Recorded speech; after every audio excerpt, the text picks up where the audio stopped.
نحمده ونصلي ونسلم على رسوله الكريم اما بعد فاعوذ بالله من الشیطان الرجیم بسم اللہ الرحمن الرحیم۔ آج کا ہمارا موضوع ہے روزے اور تراویح باعث مغفرت، کہ روزہ رکھنا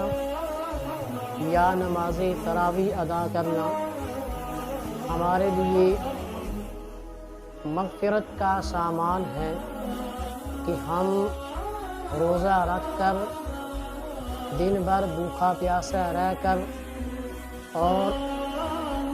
بتائی ہوئی حدود کو پورا کر کے روزے کے بدلے اللہ رب العالمین سے اپنی مغفرت کرا سکتے ہیں۔ اسی طرح رات کو نماز تراویح کا ادا کرنا، تراویح میں قرآن مجید فرقان حمید کو سننا، یہ نماز بھی ہمارے لیے مغفرت کا سامان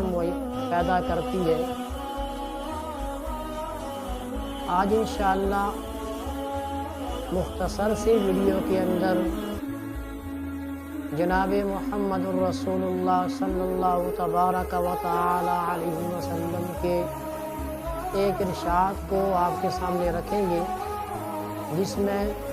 روزے اور تراویح کو باعث مغفرت، باعث نجات بتایا گیا، لیکن اس میں ایک چیز ہے، اس چیز کو پیدا کر لینے کے بعد روزہ اور تراویح ہمارے لیے مغفرت کا سامان بنیں گے۔ تو آئیے چلتے ہیں اس حدیث کی طرف، جس حدیث کو ہم نے آج آپ کے سامنے ذکر کرنا ہے۔ اعوذ باللہ من الشیطان الرجیم، بسم اللہ الرحمن الرحیم۔ عن ابی ہریرہ رضی اللہ تعالی عنہ قال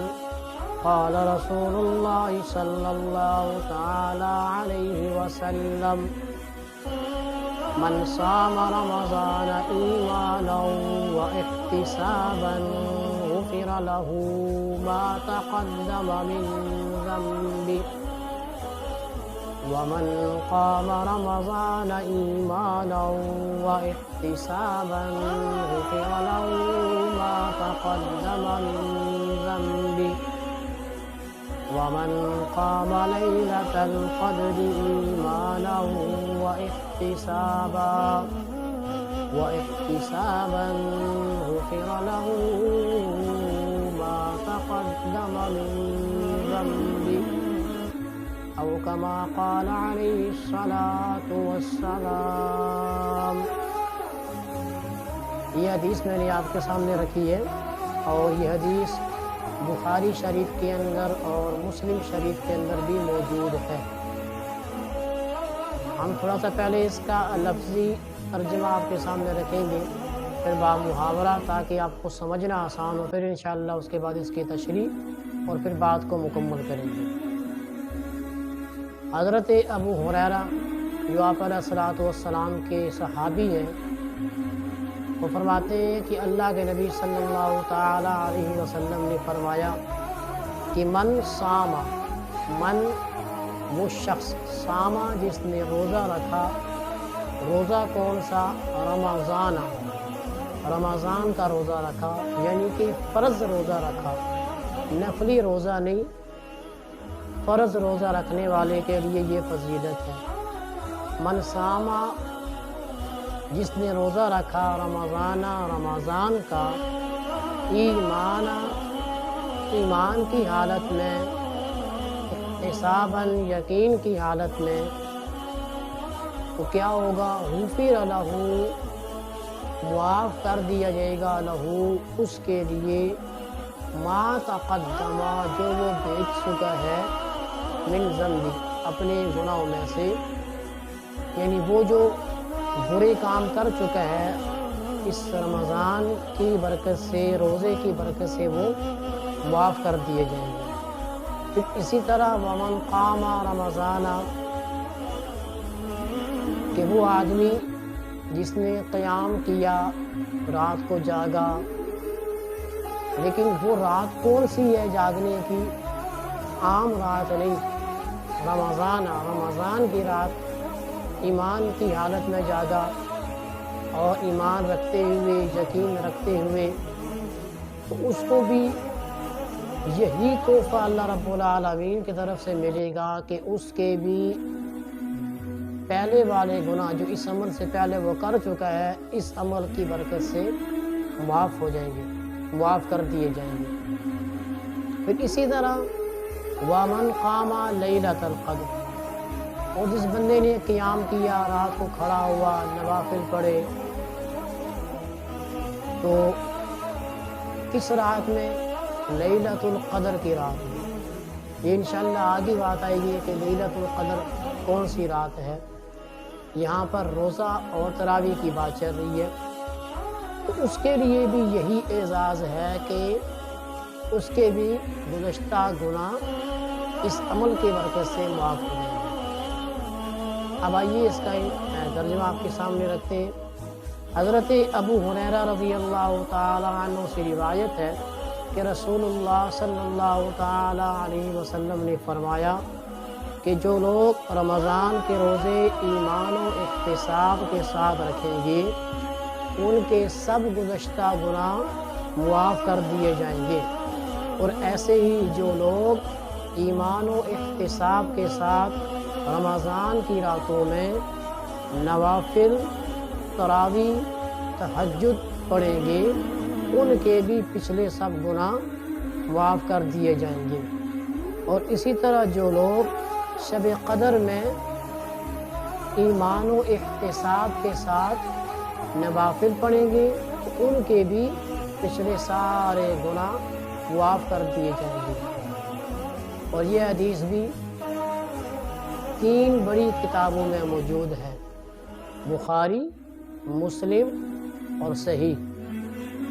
ان 3 کتب احادیث میں یہ حدیث موجود ہے۔ تشریح میں علماء کرام یہ فرماتے ہیں کہ اس حدیث میں رمضان کی راتوں، رمضان کے روزوں اور اس کی راتوں کے نوافل، اور خصوصیت سے شب قدر کے نوافل کو پچھلے گناہوں کی معافی کا سبب بتایا گیا، وسیلہ بتایا گیا کہ رمضان کے روزے اور اسی طرح راتوں کے نوافل، اسی طرح بالخصوص شب قدر کے نوافل، یعنی اس رات جو نفل آپ پڑھیں گے، ان چیزوں کو، ان اعمال کو گزشتہ گناہوں کی معافی کے لیے ایک وسیلہ بتایا گیا کہ یہ کام کرنے سے، ایسے اعمال کرنے سے اس بندے کے گزشتہ گناہ معاف ہو جائیں گے۔ اور ظاہر سی بات ہے کہ اگر ان چیزوں سے گناہ معاف ہو رہے ہیں تو کوئی نہ کوئی تو ایسی بات ہوگی، کوئی نہ کوئی تو پیمانہ ہوگا کہ جس پیمانے پر اگر ہم یہ روزے رکھیں گے، جس پیمانے پر ہمارے رات کی عبادت ہوگی، اس پر ہمیں یہ انعام ملے گا۔ تو وہ پیمانہ کیا ہے کہ ایک تو ہمارا کامل ایمان ہو اللہ تعالیٰ کی ذات پر، اور کامل یقین ہو، اور اس یقین کے ساتھ ہم کام یہ کر رہے ہوں کہ روزہ رکھنے سے میرا مقصود اللہ کی رضا ہو، اللہ کی خوشنودی ہو، تو پھر یہ روزہ میرے لیے گزشتہ گناہوں کی معافی کا وسیلہ بنے گا، سبب بنے گا۔ اسی طرح تراویح ہے، نوافل ہیں،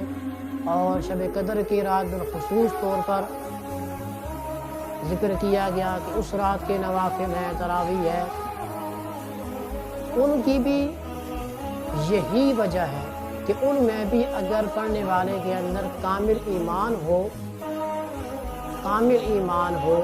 کہ وہ محض اللہ کی رضا کے لیے پڑھتا ہے۔ ایک ہے میں دنیا کے لیے پڑھوں، ایک ہے کہ میں اپنے آپ کو مطمئن کرنے کے لیے پڑھوں کہ میں نے آج شب قدر میں عبادت کی، ٹھیک ہے، پھر میں دوستوں بھائیوں کے ساتھ ذکر کروں، آج رات تو میں نے 21 کی رات تو میں نے پوری جاگ کے گزاری ہے جی، 23 کی رات تو میں نے تلاوت میں گزاری ہے، 25 کی رات تو میں نفل ہی پڑھتا رہا ہوں۔ اس سے کیا ہوگا کہ ہمارا جو عمل تھا وہ عمل ضائع ہو جائے گا۔ ہماری اس میں نیت کیا ہو، ہمارا مقصود کیا ہو کہ چاہے میں روزے رکھ رہا ہوں، تراویح پڑھ رہا ہوں، بالخصوص شب قدر کی تراویح، نوافل، نماز تہجد، یہ چیزیں پڑھ رہا ہوں، میرا مقصد یہ ہو کہ اس سے اللہ کی رضا، کہ اس سے میں اللہ کی رضا حاصل کر سکوں، اللہ کی رضامندی پا سکوں، تو اس صورت میں ہمارا روزہ رکھنا اور ہمارا رات کا قیام کرنا، یعنی تراویح پڑھنا، نفل پڑھنا، اور اس طرح بالخصوص شب قدر کے جو ذکر کیا گیا کہ اس رات میں تراویح پڑھنا یا نوافل پڑھنا، تب جا کر یہ چیزیں تینوں اعمال ہمارے لیے نجات کا ذریعہ بنیں گے۔ اور ظاہر سی بات ہے جو چیز احادیث کے اندر آ جائے، جناب محمد الرسول اللہ صلی اللہ تعالی علیہ وسلم ذکر فرما دے، اس چیز میں تو 100% یقین ہوتا ہے۔ تو مطلب یہ ہے کہ جب ان تین اعمال کو خاص طور پہ ذکر کیا گیا اور ان تین اعمال کے انعام کو بھی خاص طور پہ ذکر کیا گیا، تو یہ تین اعمال بہت وزنی ہیں، تین اعمال بہت قیمتی ہیں، اور ان سے ملنے والا جو انعام ہے وہ بھی یقیناً بہت ہی اعلیٰ ہے۔ اس لیے ہمیں یہ چاہیے کہ بقیہ جو ہمارے ایام ہیں، ان ایام کو ہم اس یقین کے ساتھ، اس کیفیت کے ساتھ ہم گزاریں کہ ہمارا روزہ ہمارے لیے شفاعت کا ذریعہ بنے، ہمارا رات کا کھڑا ہونا، ہمارا تراویح پڑھنا، ہمارا نوافل ادا کرنا، یہ ہمارے لیے رب العالمین کی بارگاہ میں شفاعت کا ذریعہ بن سکے۔ تو اللہ تبارک و تعالیٰ سے دعا ہے کہ اللہ تعالیٰ ہمیں بقیہ ایام پہلے سے زیادہ فکر مندی کے ساتھ، پہلے سے زیادہ لگن کے ساتھ اور محنت کے ساتھ گزارنے کی توفیق نصیب فرمائے۔ انشاءاللہ ثم انشاءاللہ اگلی ویڈیو کے اندر ہم روزہ اور قرآن کے بارے میں بات کریں گے۔ والسلام ورحمۃ اللہ وبرکاتہ۔